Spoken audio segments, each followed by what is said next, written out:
It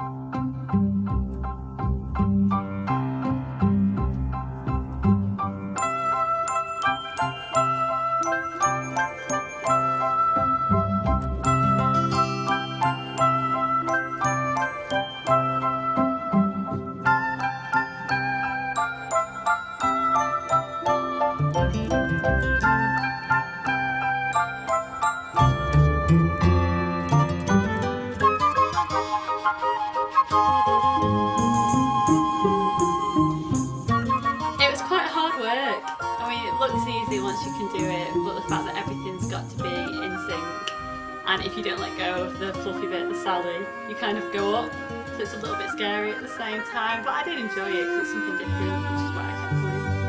Just enjoy it. I mean, it just keeps you going, you know, it keeps your brain going over, doesn't it? You know what I mean? Rather than sitting here in the chair just watching television. It's a therapy session. My God, it's a therapy session. We're all in therapy every weekend and gives you a really, really good buzz. If you have an interest and if it's a passion, it can drive you. You have to be a very determined person.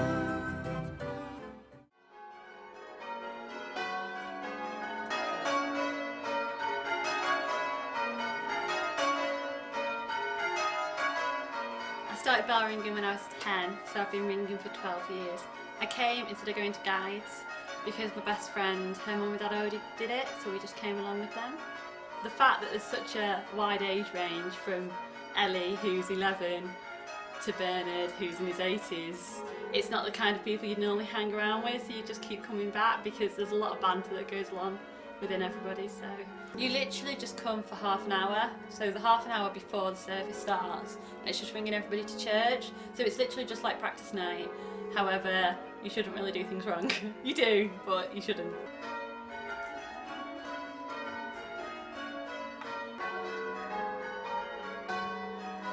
Mike, the bell master, the tower captain, he can get a bit moody, and they all start shouting at you if you're doing something wrong, especially if it's on a Sunday morning or if it's for a wedding, and you wouldn't even dream for doing anything wrong if you're in a competition because you'd actually be dead. So they can get a bit strict, but it's just for safety, and everyone in the village and quite far a distance can hear the bells, so if it goes wrong everyone can hear it sound terrible. The first memory was when my shop was open. I collected toys, Action Man, Star Wars, things like that. And when my husband died, I decided to send them to an auction, and I got £1,800 for the toys.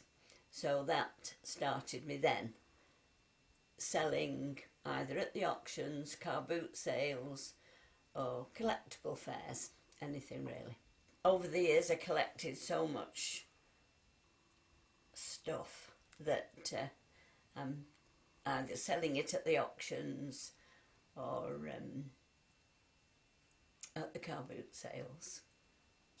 The one at Croft, that doesn't start till 7, so I'm up probably 5:45, but the one at Altrincham, I'm up at 5 and I'm on my way at 5:30, 5:45. I did try selling things on eBay, but being in business all my life, it's not fast enough for me. The kerfuffle of taking photographs and putting it on this thing, and then the date, and then you waiting to see if anybody's, oh no, sell it. My name is Ocratius Maximus Gitus, Decimus Pedis Posterior Centurio Divaritrix. I'm Centurion, 10th Rear Spear. My position in the army is to command 80 soldiers, 20 slaves and 20 donkeys. As far as this group's concerned, I'm the boss. Today we're providing a living history encampment, though it's been a little bit sidelined by the fact that the wind has destroyed one of our tents and it's been all hands on pumps. At 2 o'clock today we're providing a gladiatorial battle with the bear in the arena which is behind me.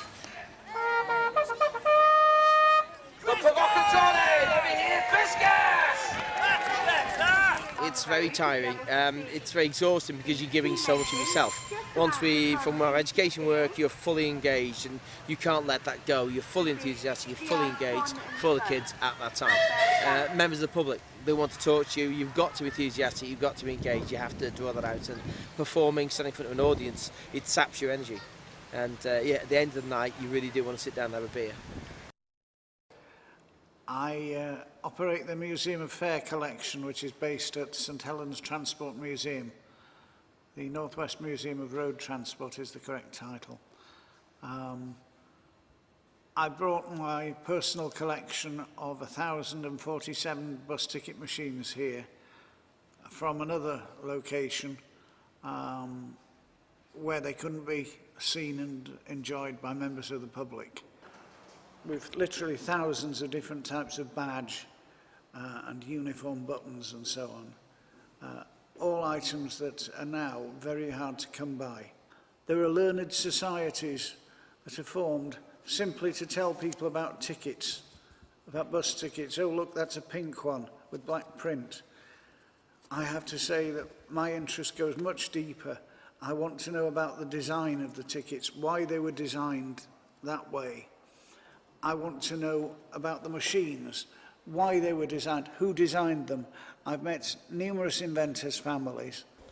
Many other people think that my hobby is an extreme hobby, whereas I would say it's a typically acquisitive hobby. Many people collect things. Unashamedly, I do collect bus tickets, but I collect bus tickets by the container full. It's a hobby, and the one I do at the Nag's Head, the young man there, he saves a spot for me. And whether he feels sorry for me or not, I think poor old soul, he's got to do car boots, I don't know. Or whether he like his grandmother, I don't know, but he's very, very kind to me. I just enjoy the company. See people that I know, that have met at the car boots over the years. And the lady was next to me at Croft. I have only met her through the car boot sales, and there's another one on Whit Monday, and she said I hope you're next door to one another. I enjoy the company. Sunday, I think, when you're on your own, is the worst day, really. So I really enjoy meeting people. There's so many people I know that, I enjoy going out. I don't come to get good, I just come to enjoy myself, and we do ring, but at the same time, that's not the reason I come. I come to see the people. You have the learners, so they usually do come around the age of 10. So they are learning for about a year, so 11, 12, and they start ringing with everybody else. Then I'm kind of the next group because I was the previous learners.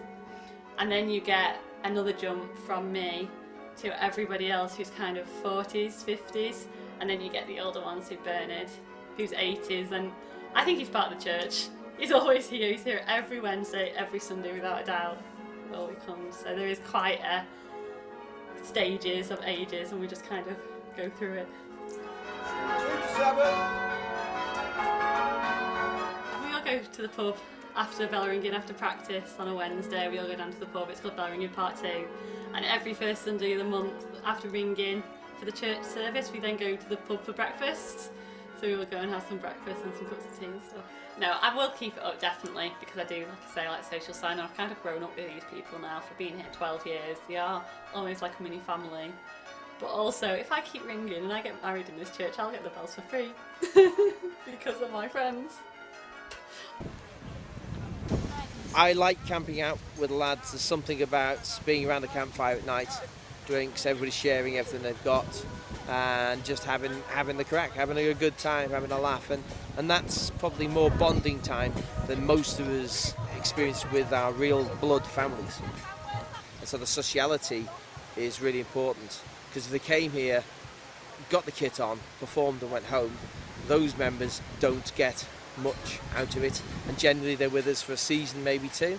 Those that engage and sit at the fire and get to know each other and have the courage to open up, it's a therapy session. My God, it's a therapy session. We're all in therapy every weekend, and it gives you a really, really good buzz. Shout his name, Decimus! It's an interesting mix of people.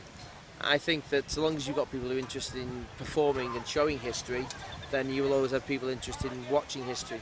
If I took you and stood you in the middle of an audience of 2,000 to 3,000 people and they're all cheering and clapping for you after you've just done a performance piece, it's a drug. This is something which gives me a far bigger kick than alcohol might give people. Better than a pint of anything. And whilst I've never sampled drugs, I would say that this is probably the most compelling drug that fuels me, that I get pleasure out of. And I know that there are other people who gain some degree of pleasure if I can impart the information that I've built up over the years. And that's why my recent illness is not going to get in my way in any way, shape or form. Approximately 2 weeks ago, I'd returned to my home and I just fell over. I had a stroke. Very, very unpleasant experience. I'm freshly back from a couple of weeks in which I was a star performer in Ward B14 in Warrington District General Hospital. I've been looking forward to being here, and I'd have been in tears if I hadn't been able to get in here. I would have been heartbroken. That's one opportunity that I've been given by the Museum of Transport here. They're terrific people. I've made some of the best friends in my life. I've had a great deal of support from them, and I've known when I was recovering that there were a lot of people praying for me and thinking for me and thinking about me. I've never known friendship like it. Ever. I've never known anything like it.